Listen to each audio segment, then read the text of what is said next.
What's up guys, तो अब MCU में थैनोस और 2 मेन अवेंजर जा चुके हैं और अब नया खतरा एमसीयू में एंट्री लेने ही वाला है, क्योंकि किसी महान आदमी ने कहा था कि मुसीबत कभी पीछा नहीं छोड़ती।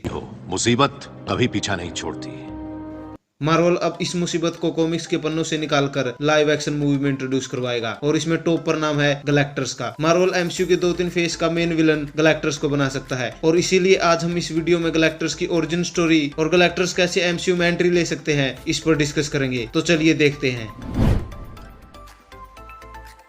इस कहानी की शुरुआत बिग बैंग से पहले की है, जहां एक टार नाम का प्लेनेट था। ये प्लेनेट टेक्नोलॉजी में काफी एडवांस था और यहीं पर एक गैलन नाम का साइंटिस्ट रहता था, जिसने ये डिस्कवर किया कि जल्द ही एक कॉस्मिक इवेंट होने वाला है। इस कॉस्मिक इवेंट को आज हम बिग बैंग के नाम से जानते हैं। गैलन ने अपने लोगों से बताया कि अगर बिग बैंग हुआ तो उनका एग्जिस्टेंस मिट जाएगा और एक नया यूनिवर्स का क्रिएशन होगा। गैलन अपने लोगों और वर्ल्ड को बचाने के लिए स्पेसशिप लेकर बिग बैंग के अंदर जाता है, लेकिन तब तक बहुत देर हो चुकी होती है और बिग बैंग हो जाता है। लेकिन गैलन को वहीं पर कुछ कॉस्मिक बीइंग दिखते हैं जो बिग बैंग की वजह से गैलन के साथ मर्ज हो जाते हैं। फिर कॉस्मिक एनर्जी के साथ गैलन अगले कई हजारों साल तक स्पेस में ही भटकता रहा और फिर एक दिन वॉचर ने गैलन के स्पेसशिप को देखा। वॉचर दरअसल पूरे यूनिवर्स पर नजर रखते हैं, लेकिन वो किसी भी इवेंट में दखलंदाजी नहीं करते, सिर्फ नजर रखते हैं। लेकिन इस वॉचर ने रूल तोड़कर गैलन की शिप के साथ छेड़छाड़ की। अब गैलन के अंदर बहुत सारी कॉस्मिक एनर्जी थी और इसीलिए गैलन ने सबसे पहले उठकर अपने लिए एक बॉडी बनानी चाहिए ताकि वो अपने अंदर कॉस्मिक एनर्जी को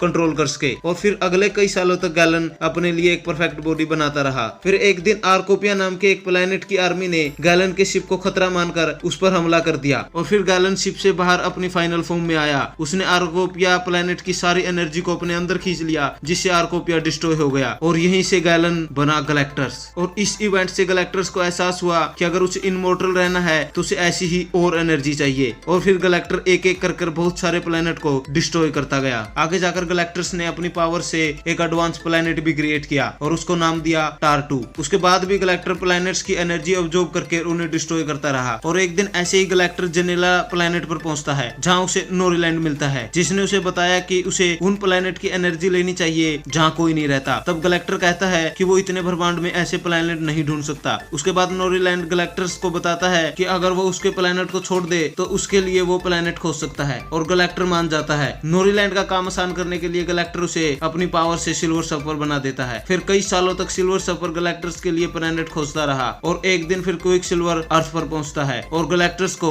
अर्थ के लिए इनवाइट कर देता है। लेकिन फिर सिल्वर सर्फर अर्थ के लोगों के लिए गैलेक्टर्स को धोखा दे देता है और सिल्वर सर्फर फैंटास्टिक फोर को सब कुछ बता देता है। फिर गैलेक्टर्स का सामना पहली बार फैंटास्टिक फोर से होता है। रीड रिचर वॉचर की मदद से ह्यूमन टॉर्च को टार्क 2 पर भेजता है, क्योंकि वहीं पर अल्टीमेट नलीफायर है जिससे गैलेक्टर को हराया जा सकता है और समय रहते ह्यूमन टॉर्च नलीफायर ले आता है। गैलेक्टर्स नलीफायर को देखकर रीड रिचर से कहता है कि अगर वो नलीफायर उसे देते तो वो अर्थ को छोड़कर हमेशा के लिए चला जाएगा और रीड रिचर उसे नलीफायर दे देता है और गैलेक्टर फिर चला जाता है। आगे जाकर कॉमिक्स में गैलेक्टर वापस आता है, लेकिन तब अवेंजर उसे हराकर वापस भेज देते हैं। कॉमिक्स में गैलेक्टर ने जबरदस्त अपीयरेंस दिए हैं, जहां थोर वर्सेस गैलेक्टर मेरी वन ऑफ फेवरेट है। कॉमिक्स के अलावा गैलेक्टर्स एनिमेटेड टीवी सीरीज और Fox Studio Fantastic Four Rise of Silver Surfer में दिखता है। तो ये थी गैलेक्टर्स की कॉमिक्स ओरिजिन। और अब हम बात कर लेते हैं कि गैलेक्टर्स एमसीयू में कैसे दिख सकता है। एमसीयू का फ्यूचर सुपर हीरो के हिसाब से ब्राइट है और फॉक्स की डील के बाद विलन के हिसाब से डबल ब्राइट हो गया है। गैलेक्टर्स को दिखाने से पहले मार्वल को फैंटास्टिक फोर को इंट्रोड्यूस करवाना होगा, क्योंकि गैलेक्टर्स का ज्यादातर अपीयरेंस फैंटास्टिक फोर के साथ ही हुआ है। खैर तब भी गैलेक्टर्स इमॉर्टल है और वो बिग बैंग से पहले एग्जिस्ट करता है। गैलेक्टर्स को इंट्रोड्यूस करवाने में मार्वल को ज्यादा प्रॉब्लम नहीं होगी, लेकिन मार्वल गैलेक्टर्स को तभी स्क्रीन पर लाएगा जब मार्वल एमसीयू में एक्समैन, फैंटास्टिक फोर और खासकर थोर को अपनी फुल पोटेंशियल में दिखा जाए, और ये सब होने में अभी 2-3 फेज का टाइम जरूर लगेगा।